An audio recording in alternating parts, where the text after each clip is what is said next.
Hey Spanish Fork, I'm Public Information Officer Nick Porter, here with City Manager Seth Parents. Hello. Thanks for coming. Absolutely, happy to be here. We're excited to provide today a river update from the Spanish Fork River, what happened over the weekend, what we expect this next week, and I think we're going to make this a series. So we'll do a couple of updates. Maybe we'll start weekly for the next month or so and kind of see where that gets us. So today we have a couple of things we want to go over. I just want to talk about what we've done in the river so far, and then we'll get into why we sandbagged this week, what we were able to get out of that. Sounds good. Because I think that's what most people saw and participated in was our sandbagging effort. So I want to talk about that and then really what's next. Plus we have a handful of questions that were submitted that we'll be able to answer. So let's talk first, Seth, what have we been doing in the river? We had crews in there for months. What kinds of things have they been able to accomplish? We've been able to significantly increase the capacity of the river channel through a lot of the work that we've done. And our efforts began really in significant fashion in February as we watched the snowpack get higher and higher.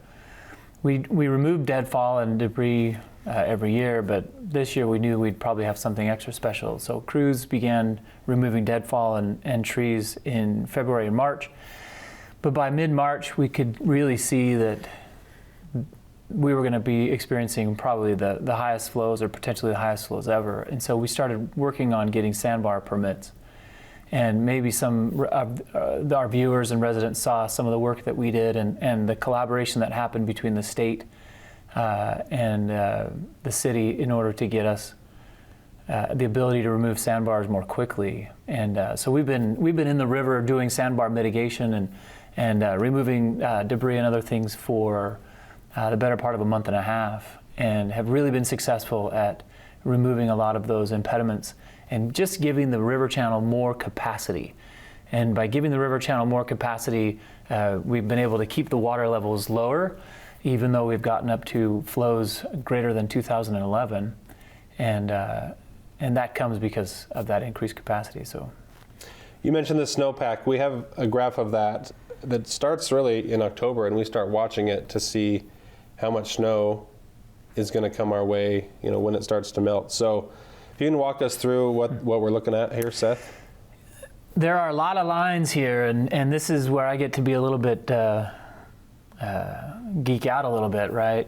But if you highlight the kind of smooth line in the middle of everything, that's our average snowpack, and that is a base for us as we watch snow every year. If you say we've had an average year, the snow and water equivalents are somewhere in that 14 to 15 water inch mark following that smooth line. But the lines above it, well, let's start with the lines below it. Those lines below it are the last two winters. You can see we had sub-average snowfall, which means, frankly, we had sub-average snow melt.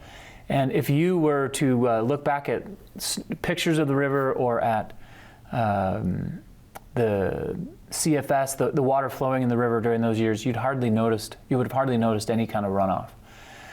The lines above the average are our years that we have memories of floods or issues: 1983, 1984, and 2011.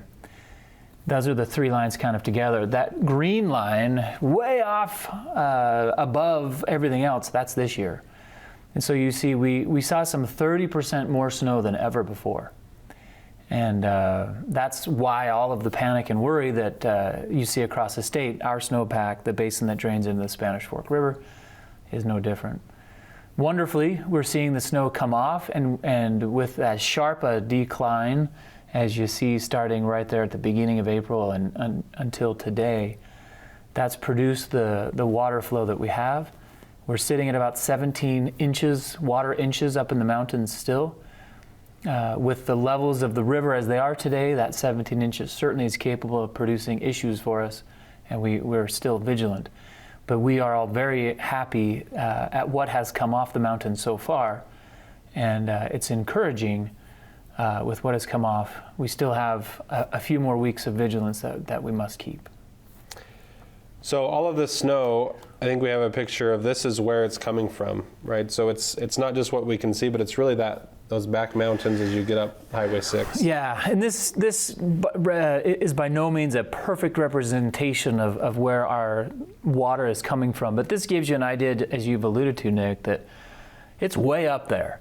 And it's all of those mountains that would drain into eventually the Spanish Fork Canyon and therefore into the Spanish Fork River. So if you've been up into the mountains at all and have been able to be close to where there is snow, we continue to see reports of people sending pictures of 10, 14 feet of snowpack, 18 feet. I saw a picture yesterday of somebody standing next to an 18-foot snow pile. Wow. And so there is still a lot of snow up there in those higher elevations. And it's all going to come down eventually. But we're going to watch how it does. So this last week we had some warmer temperatures. We knew we were going to get some water in the river, and so we started to sandbag.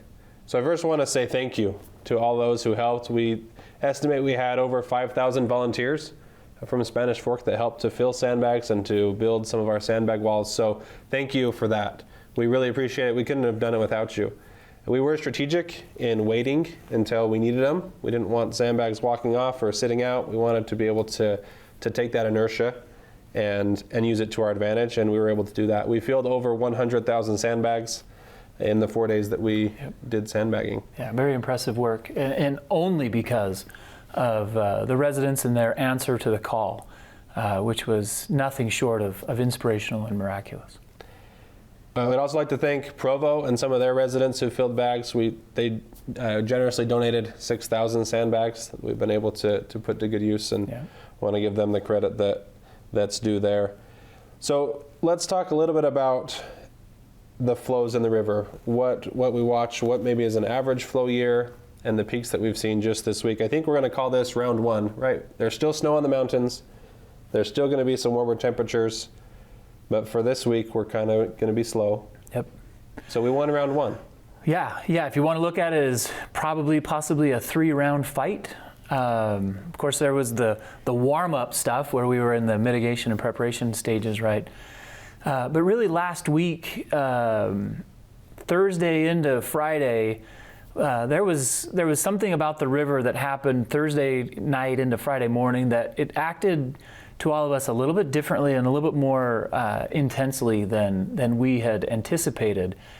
And because of that, Thursday night into Friday morning, we had to adjust all of our plans because we knew that we would see high flows this week, but we thought that we would see high flows potentially by the weekend, certainly Thursday at the earliest and Friday, Saturday. And with what happened on Friday, it gave us it kind of shook us that we probably would see high flows that would be of concern to residents as early as Tuesday night. So you're talking 1 week ago, Friday. 7 days ago, Friday morning. We probably had a 3-day span before water would be high. Yeah, and it really was about a 4 or 5 day span before it would reach levels that were higher than 2011. And we were very comfortable with the levels of 2011. But once you get to 1,500 CFS flowing in the river, it's a matter of 1, 2, at most 3 days before you get to a potential flood stage, depending on snowpack and temperature. And with a 2 or 3 day window at that high of flow, the margin of error for us was just too tight. That window was too tight for us to worry about and potentially gamble with, if you will. And so we had to shift. We had originally thought this would be the week we'd start sandbag operations, and we had to pivot. And it was really frustrating for many of us, and certainly could have been frustrating for the residents, that the pivot happened without as much notice as we would have all liked. Despite that, again, the residents were so amazing in responding to the call, and we couldn't be more grateful, I think, as a community, those who have received sandbag help. But frankly, I don't live near the river, but being able to participate in that and feel the energy of community coming together really is something special. So as city leaders, we're just really grateful again for that response. I think everyone enjoyed responding. At least all the pictures and people I saw, even 2 hours in with sunburns and blisters, there were smiles. Yeah. That really is, I think, an embodiment of what it means to be a community. I think that's fantastic. So let's talk a little bit about the river. How does it flow? When does it peak? Can you walk us through? We have a graph of the river flows. Absolutely. And it looks kind of like a heartbeat. Yeah, absolutely. And I mentioned this in a meeting that we refer to this kind of like the river tide. Somebody the next day asked me, so what impact does the moon have on the river? And I felt bad that I gave the impression that the moon had anything to do with these movements of the river, but we call it the river tide, and really it's just because it's a predictable wave. And because of how the snow melts with the sun and the heat of the day, especially with the lower elevation snow, it always peaks in the morning around 2 to 3 a.m. And then it always hits a trough, the low, in the afternoon, sometime around 2 to 4 p.m. So if you're out around the river, say in the park or along a trail, and you think, man, the river's really low, in the afternoon, it will be. It'll be at its lowest points in the afternoon. In the evening, certainly around 5 o'clock, you'll start to see it pick up again. And by the time nightfall sets in, you'll be halfway through the rise of the river. And if you want to see the peak flows, you got to get up and see it, 2, 3 in the morning. And that's when it peaks. So it looks like a heartbeat, and on those heat-filled days, you'll see the peaks today much higher than yesterday, and often you'll see the trough. If it's a hot day today, the trough today will be about equal to the peak yesterday, and that's how the river can grow and really cause problems for us fast. Getting back to why we kind of put things into action quickly last week, it can rise really quickly over the course of just 2 or 3 days. But it's not a flash flood. Not at all. We know the temperatures, so have an idea of when it'll be here. Yep. So this measuring station, it's called Castilla. My understanding is it's about 2 hours above the Oaks golf course. Yeah, I think just above Covered Bridge, right around that Covered Bridge area. So it takes about 2 hours to get from the measuring station to Spanish Fork City. Yep. And then another 2 hours to get all the way through it to Sports Park. Yeah, and let's be clear, 2 river hours, not driving my car, right? So yeah, when it peaks up at the Castilla site at 2 in the morning, we're going to see that flow somewhere about an hour and a half at the golf course, and then somewhere around 2 hours at the sports park. Okay, perfect. Yeah, for reference, we're finding the river at this high peak is flowing at about 6 to 7 miles per hour. And the stretch from the golf course to I-15 is about 8 miles long. I think it's sure deceiving because it looks a lot faster. Yeah. And I think in some places it probably is. It'll go fast and down a hill and slow down on its way up. Yeah, certainly as a channel widens, it'll slow down. And as the channel gets narrower, it'll speed up. But it's still dangerous. Oh, absolutely. Yeah, stay out of the water. There is no reason for anybody to be walking, wading, riding into the water. Stay out of the river. And maybe in part because you don't know what's underneath it anymore. Some people think that I can walk on the trail because there's supposed to be a trail there. Well, you don't know if the trail bends and you may end up walking into the river channel. You don't know if the trail is still there, if maybe erosion has happened underneath there. So just stay out of it. The safest thing to do for the next couple of weeks while you can't see in the water, just stay out of it. There is no reason to be in it. So why is it muddy, by the way? Why can't you see? So the river's always muddy in the spring because of how this river receives spring runoff. But it's exceptionally muddy right now, still because of the fires in 2018. At the beginning of the runoff, you could still, this year, 2023, if you were by the river, you could still smell some of the ashes from the 2013 runoff, or the 2018 fires. It's amazing to me how long the effects of that fire can be felt and seen. So it's still dirty because of just the lack of vegetation up in the mountains. And so because there's no vegetation or little vegetation up there, the water brings more dirt with it. Interesting. So I want to talk about what's next, but I want to just mention where we put sandbags already. So we deployed just about 100,000 sandbags, a little less than we filled. We have a little reserve for where we may need it. But we put some up at the golf course, at Canyon View Park, Sports Park has some, around the bridge by the Leland Bridge, and then along some homes on those rivers, or on the backside of Spanish Fork River by Sports Park. So why were those our strategic spots? Number one, because that's where a lot of high value assets are. The golf course is a very expensive asset that the community owns, the Canyon View Park as well.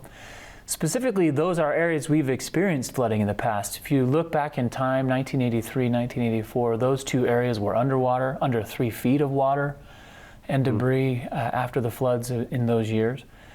And so because we know those have a history of a potential flood, we can try to protect it. And so there's a lot of levee and sandbag work happening around those two specific areas. When the river flooded in 1984 down in what is now the Sports Park area and those homes along the river, the geography, the topography there is different today than it was back then.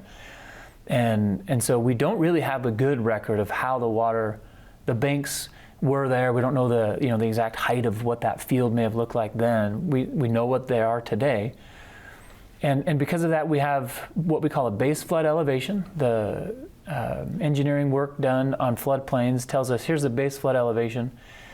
And to your question of why did we put sandbags there, the homes that are along there, there's a worry that I could flood. And is this that year where we have the 1% flood that FEMA has in that flood map? And so we knowing that the river is going to get to about 2,000 CFS, knowing that it was going to this week, believing that it could get there and possibly up to 24, we wanted to give residents and give our facilities, us as those that watch it, peace of mind that the sandbags aren't going to be the end-all defense, but they are maybe one of the last defenses that we have. But we get 1, maybe 2 or 3 days warning. If it gets to those sandbags, we have the opportunity to potentially do more if we need to. And so they are kind of a last line of defense for what next, and that buys us a couple of days if we need it. I think that's also why they're built in a pyramid way. We can easily add to and Absolutely. build and strengthen as the river pushes against. Yeah, the width gives the width and the height gives the pyramid of sandbags more strength. So if you can imagine, if you have a swimming pool in your backyard and you fill it up, the higher you fill it up, there's a lot of pressure that pushes on the swimming pool. But because that swimming pool is a 360-degree structure, it's able to balance the weight against itself and stay containing that water. Well, we don't have anything that's on the other end of the river, right? The forces of physics there, and so the base of the sandbag pyramid and the weight of those sandbags gives them the strength to hold back. If you just stack one on top of the other, they really don't have any strength, especially if you get up to that third sandbag. And so the pyramid gives us strength, and then as you said, it's scalable. If we needed to add another 6 inches or a foot, we could just throw one more sandbag on the backside and stack up, one more, stack up, and you have the ability to build that wall higher. Right. So just one last thing that I've learned as I've been part of this, and we have a task force as a city just focused on preventing flooding and all of our efforts there. And one thing that I've learned is that debris can be a big issue. And if these backyards are down at Leland Bridge, the pallet factory, if those were to get in the water, that could just create a dam and create bigger issues, right? Yeah. So it's a common interest that we keep things out of the water, including people, but also debris. Yeah, for sure. And we've got debris is flowing from way up, in the mountains as well as from along the riverbanks. And we've got some equipment stationed at the bridges where there is very little clearance in case something does get hung up. So far, though, we haven't had anything get hung up, and that's really good. When you get something that hangs up anywhere in the river channel, not just at a bridge, but say you've got a tree that's standing up in the river and another tree that's coming down, and it's got a branch on it, and if it catches that tree perfectly, it can hang up, and then that alters the flow of the river, and it can shoot water maybe off in a direction where you haven't been expecting it. What that can do is it can cause erosion. So now instead of flowing this way, the river might be flowing that way, and it's going to cut against a river where before it was a straight flow, and now it's hitting it at an angle, and it then begins to erode. And that's something we don't want to have happen as well. So we have our committee, our task force that you mentioned, we call it the RAFT. Great name for something about the river, right? It's our River Anti-Flood Team. And members of this team have sections of the river, we call them river captains, and they're checking on the river multiple times a day. They have a section that is roughly, 3/4 of a mile long, depending on the section. And they check the river multiple times a day, and if they see issues, they've got a structure they can report through, and we can work on those. We can work on those challenges. So what's next? Have we experienced the height? Have we experienced the peak of the river this season? Great question. We don't think we've experienced the peak yet. We are going to see over the next week or so probably some decreased water flow because of the cooler temperatures. And we have melted off a lot of the mid-level snow. And so with these cooler temperatures in the 60s, maybe low 70s, high 60s, we'll probably see the river come down. And people might think it's over. Well, it's probably not over. And somewhere in there, I think we're going to have a little bit of rain. And that's what we're looking at probably as round 2 of this fight, seeing how the rain in the valley, rain if it happens up in the mountains, what influence does that have on water flow and river flow? What influence does that have on debris? And then after that, probably around Mother's Day, maybe right after Mother's Day, the 10-day forecast looks like the temperatures are going to climb again. And what we're looking for is if we can stay in the 70s and low 80s, we know we've experienced that. We kind of know what the river is going to do. It's when we have lots of 80s and maybe get into those 90s.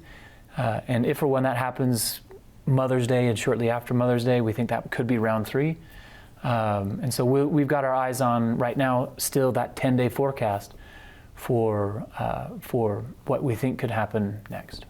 So obviously no one knows, but we have 3 good tools that we use. One is the 10-day forecast. One is history of the river flows and the temperatures that were that day and when it starts to heat up in May. And then the third is the forecast from the Colorado River Basin and the state hydrologist. Yep. Can you tell us about that? Here's the latest one that we have. Yeah, the forecast is excellent, and it provides us a really good idea of what experts think the river is going to do. It's just like a weather forecast. It's not perfect, and if you say, well, that's all it's going to do, or that's nothing, right? That's really low. You're getting a little bit too confident, and we, all of us maybe get too confident from time to time, and certainly I'm learning through this process. Just use that as a gauge and prepare for it to be a little bit maybe low or be a little bit high, right? So we think that with the cold weather, you'll see like on that prediction, it'll go down a little bit. But those 3 tools are great. I'd add maybe a 4th tool, Nick, and that is the river gauge itself. Because the river goes up and then down and then up and then down, if you've got warm temperatures and you get a peak today, let's say this morning's peak was the highest we've ever seen, which was Tuesday morning at 2 a.m. and Wednesday morning. Both of those peaked right at that 2,000 CFS mark. And we were still having warm temperatures. We would have 24 hours to prepare for higher flow.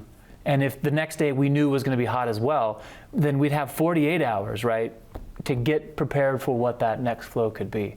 So I'd use that as a tool. And as long as we've done what we need to do to win the fight today and be prepared to win the fight tomorrow, then we've got about 48 hours, 72 hours to get ready for that next day, if you will.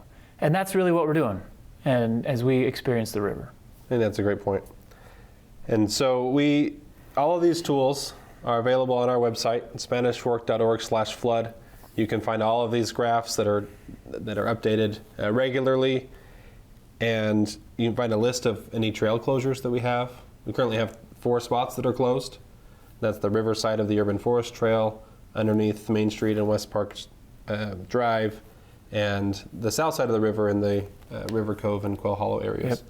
Other than that, you may see some wet spots what I noticed yesterday is that was actually more from seepage Yep. than we're not breaking the banks yet. Yeah. But do you think we will? You want me to predict? Might as well. Yeah, I think we will still see some flows higher than the 2,000. And, at this point, how high, I don't know. I'm really ecstatic that we're flowing between 1,500 and 2,000 CFS. And if we can flow at this level for a couple of weeks, that will bring down a lot of the water that at this higher flow, but it's not too high for us to be able to handle. So yeah, at this point, I think we'll still see some low-lying areas of the trail that will go underwater, or certainly have the water right close to it. But I wouldn't expect that maybe for another week to a week and a half. Perfect. Any other thoughts? I think we have a couple questions we can probably answer, but anything else on what you think is coming our way? Just a reminder: stay out of the river. Just stay out of it, especially where the river's even gone up to places where you think, oh, it's not going to be that. I can just step in it right here. Just stay out. Keep your kids out. Parents remind kids as they come home, especially from that Riverview Elementary. As kids come out of those schools, they walk along the trail, maybe cross one of the bridges to get home. We still see children playing right in the riverbanks, close to the riverbanks, and some in the water. And it's just dangerous. And parents really need to be vigilant. You're going to see city employees, police officers, and others watching that area. And if a child is in or close to that water, they might get hey, get out of that water. And that's because we don't want them close. So we'd appreciate that continued vigilance. But they're not going to be there all the time. Absolutely not going to be there all the time. Yeah. So I think we've answered the most common question: is maybe what's coming? Is the worst of it over? And we don't know. We hope so, but we're prepared if it's not. And I think we can handle some of those higher flows. What if any risk of that bridge by I-15 or the Leland Bridge getting overwhelmed? What happens if that were to take place? So yeah, the Leland Bridge by the pallet factory, as well as the I-15 bridge, both are two lowest clearance bridges. If we're going to see an issue at a bridge, it's going to be those two. And what happens? Water is going to hit the bridge, and it'll kind of push its way under for a while. If it gets 1 or 2 or 3 inches above the crown of the Leland Bridge. We've been close to it. We've had about 10 inches of capacity still in the crown of that bridge. And so I'd imagine we'll see it really hit the bridge at 2,500 CFS. But then it'll just hit the bridge and be forced underneath it. If it continues to rise, then eventually you'll see the water back up. And it could eventually overtake the bridge. And by that I mean just water flow over it. It shouldn't tear the bridge out. But we could see potentially water flow over that bridge. Just like they're seeing in other places along Highway 89 and some places up in the mountains, right? But we haven't seen those flows yet, and at this point, I can't tell you exactly how it's going to act because we haven't quite seen it. I think maybe the last question that we can take today is what about, we have a couple of irrigation canals and the mill race, and those haven't been full of water yet. Why not? And can they be? Should they be? Yeah, so most of the irrigation canals along the Spanish Fork River are managed by irrigation companies, and if they want the water, they generally will take it. A lot of times in these kind of high flows, they don't want the water because it has a lot of dirt and silt in it, which causes their canal systems to have problems. And then a lot of debris that flows just the same. If it's flowing in the river channel, and it might flow into their irrigation canal. The mill race is a little bit unique because that one is maintained, at least the flows are maintained by city crews. And because city crews have been so focused on the river, we have, in coordination with the water users of the irrigation canal of that mill race, we've put water in and then taken water out because our crews have to then watch 2 places. And so they're watching the stretch of river and they're watching the mill race. And it really does deplete our resources to have to watch those 2 sources. The mill race gets full of debris really fast. And so there are one or two checkpoints, if you will, along the mill race where if we aren't there constantly or every couple of hours, debris will back up and the water will rise and begin to flood out onto some of those fields and immediate areas. And we don't want that. So in these particularly high flows, we have shut off the mill race in concert with the irrigation companies. Our crews are working with them, communicating with them constantly. So if the farmers are needing the water, we just need to know it so that we can be vigilant of the areas that we're supposed to be watching. Because if our crews are focused on the river and the mill race gets turned back on, if you will, opened up, and the water starts to back up and we're not watching it, then it will flood over. It shouldn't flood over. There's no need for it to flood over, but if we're focused over here and not over there, it could. So that's just been a diversion of our resources. But we have a good relationship with the irrigation company, and if the farmers need it, we can work with them to get it turned on. That's all we have for you today for our river update. We'll be back next week with another update. A huge thank you to Spanish Fork 17, to Seth for spending his time with us today. And please let us know what other questions you have. We'll try to get those answered in our next update. We can also answer questions on social media, so comment on this video and we'll try to answer those. Please check our website for all of these resources and answers to questions, SpanishFork.org/flood. Thanks for joining us, and we'll see you next time. Yeah, thank you, Nick. This is a great resource, and echoing what you said, check our website and reach out to us through text and other means, right? If people have questions, rather than posting it out into the world, just reach out to us. We have a wealth of information available, and we're happy to answer those questions. Perfect. Stay out of the river. Stay safe. We'll see you.